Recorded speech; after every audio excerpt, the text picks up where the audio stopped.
Hello, beautiful people. Welcome back to my channel. I hope you're doing really well. And so I want to continue from my last video.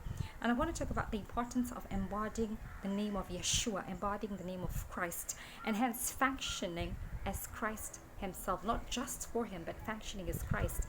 And it's like a woman. When a woman gets married, she acquires her husband's name. She embodies her husband's name and is now really referred to by her daddy's name. She's now referred to by her husband's name. And so it is with us in our relationship with Christ as his bride. We acquire his name, and so we are to embody that name and function as him, not for him, not just for him, but as him here on earth as it is in heaven. Unfortunately, majority of us got saved because we didn't want to go to hell. It was a form of escapism. We didn't want to go to hell, and so we got saved. And all that was rooted in fear and not love. We were ignorant back then, and we didn't really understand what Christ really came to do. I mean, apart from dying for our sins, he came to show us who we really are. And that's why in the book of Psalms chapter 8, David says, "What is man that you were mindful of him? That you made him a little lower than Elohim, and you crowned him with glory and honor, and you gave him dominion over everything that God, had created." I'm paraphrasing. And so to be able to function as Christ here, to be able to be his government here on earth, we must understand the importance of embodying his name so that we're able to function as him, so that even creation itself is able to recognizes that the government of God is present. Creation that is groaning recognizes that the government of God has come. And it reminds me of the story of the demoniac in the book of Mark chapter 5, when Jesus landed at the Gerasenes. The demoniac recognized that the Son of God had come. The demoniac recognized that God was in the area code. And the first response was to run towards Jesus. He knelt at his feet and called him the Son of God and begged him not to torture him.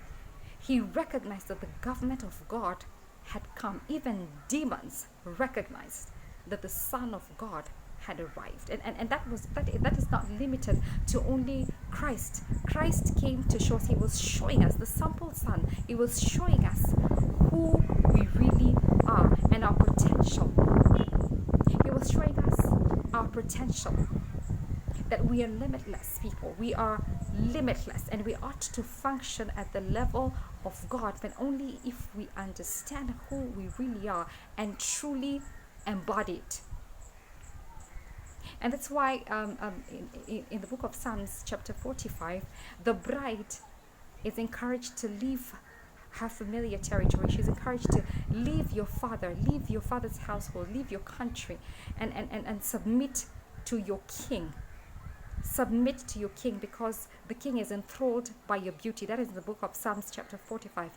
And even Abraham, God tells Abraham, leave your country, leave your father's household, leave everything that you know, and come into unfamiliar territory. And that is what God is telling his bride.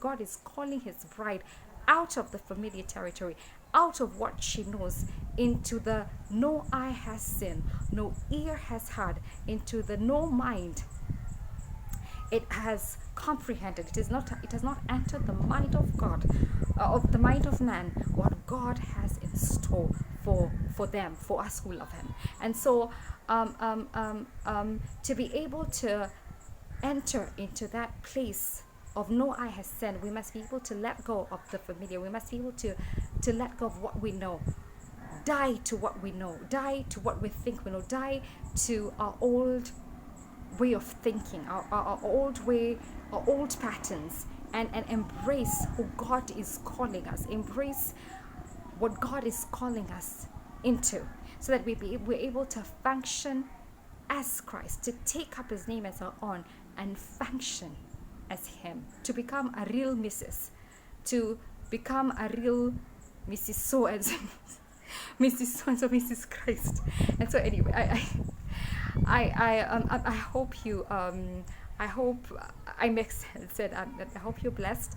I hope I'll continue in my next video. God bless you, and I love you very much. Bye.